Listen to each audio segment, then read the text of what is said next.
So you want a stunt bike, but you also want it to be reliable? That's going to take some work, and work is going to take some tools.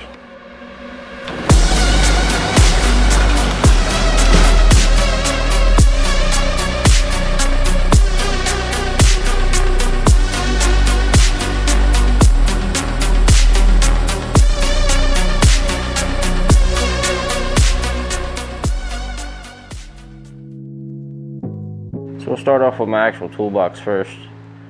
I've had this toolbox for going on 4 or 5 years now, and before that I worked out of a tool bag.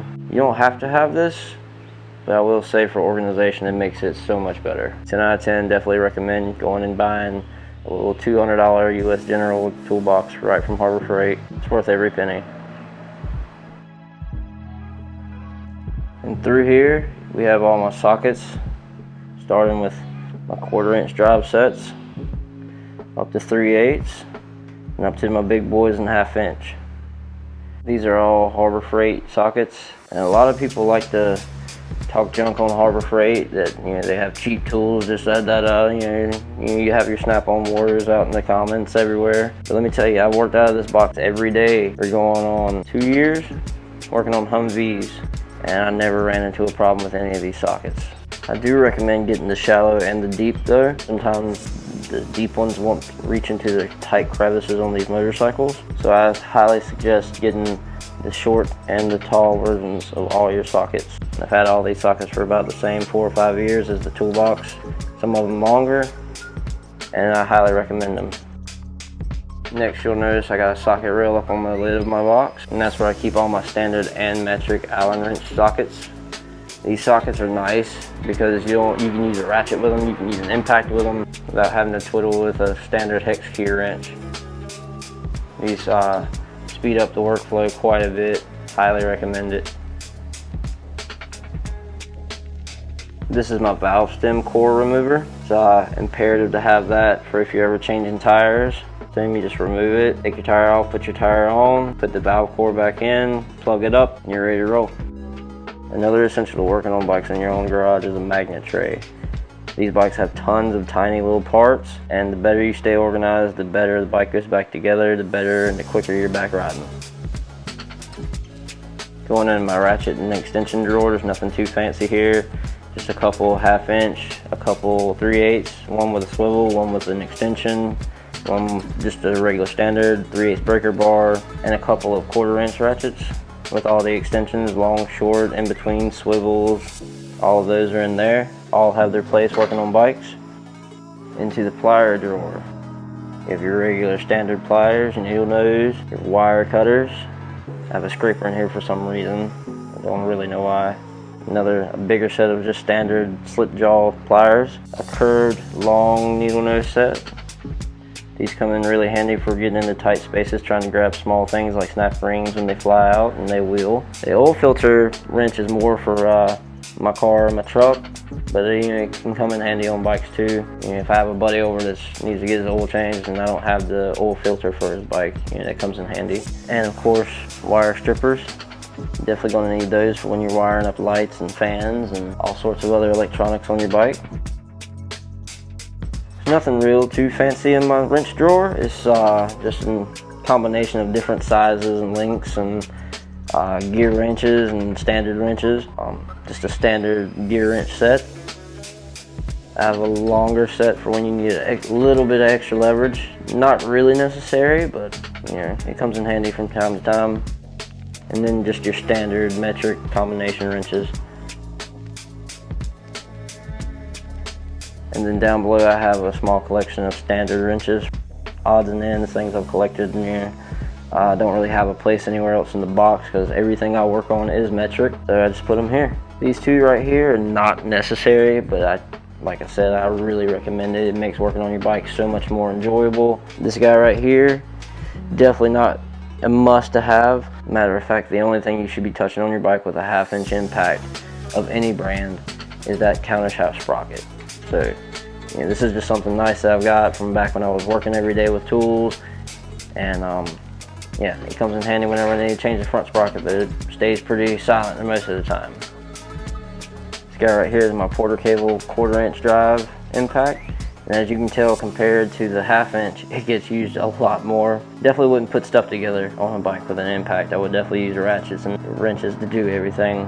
You know, for taking your bike apart, speeds up the process quite a bit. Definitely recommend. And then also down here for the oddball stuff here and there that, you know, is really tight to get to, I have just a regular set of Allen wrenches. Coming back up top to the must-have section is a couple spark plug sockets.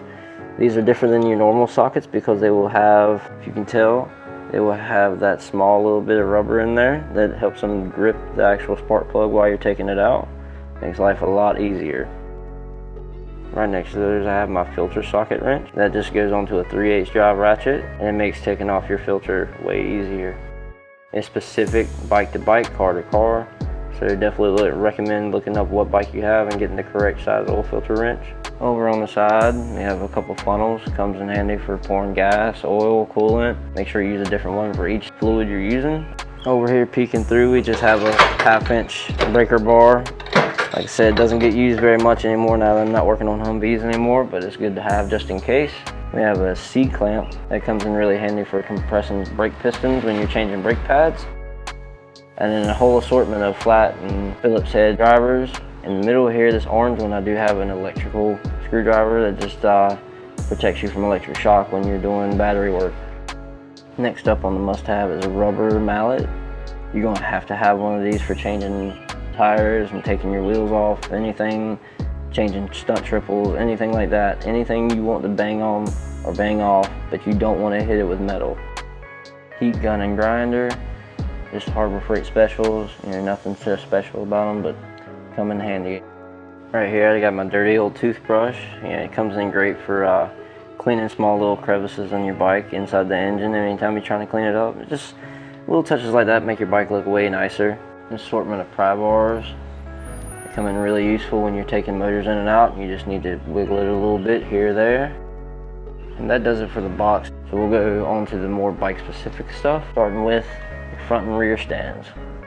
Got to have these. If you don't already have them, you will soon. I think every biker, whether you're gonna work on your own stuff or not, should have a set of these. It just comes in handy. They're kind of pricey, but definitely one thing you don't want to skimp out on. I did, and I regret it. And I will be upgrading soon.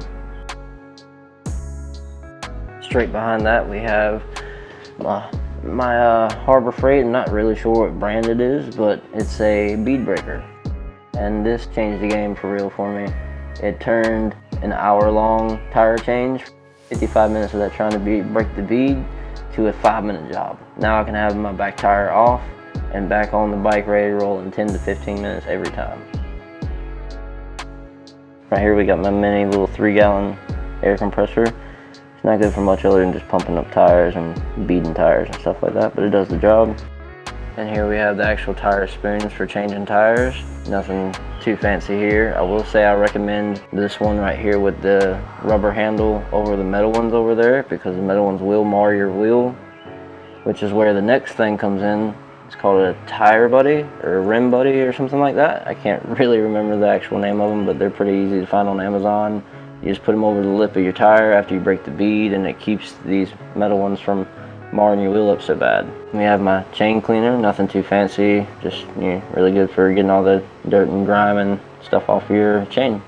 It looks like it's about time for me to get a new one. Speaking of changing oil earlier, well, you have to have something to put the old oil into. And here is my 2 fluid containers for catching old fluid, whether it be gas or coolant or oil. Just make sure you clean them out in between.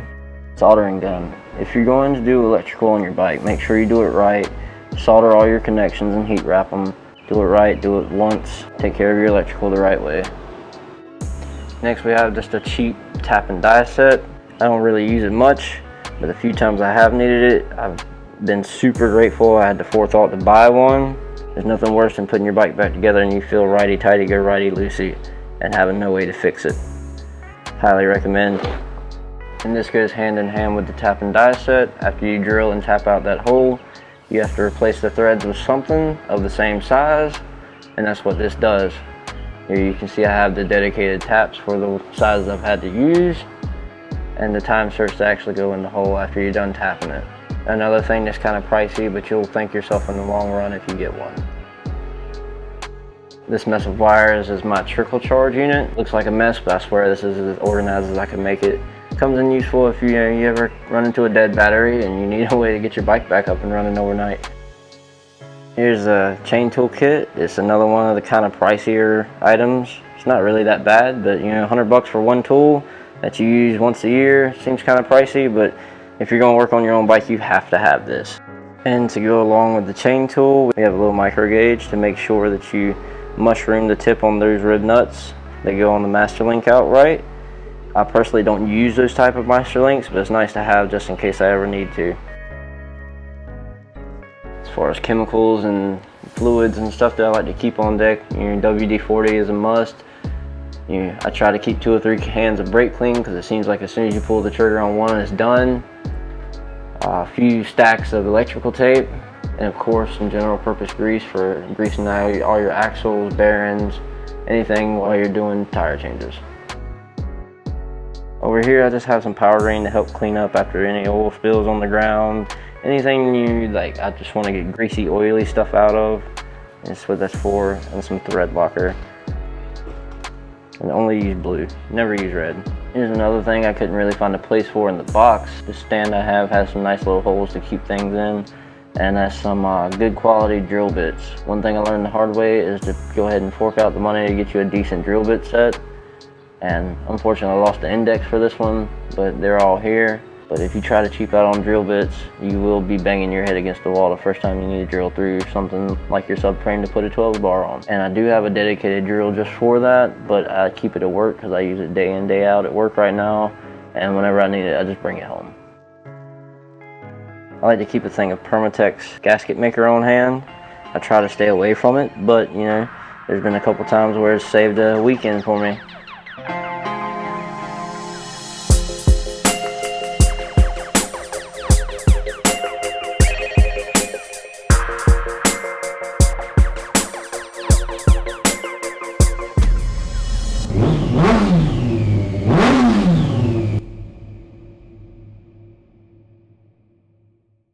Oh, and when you're done, put your tools back, people.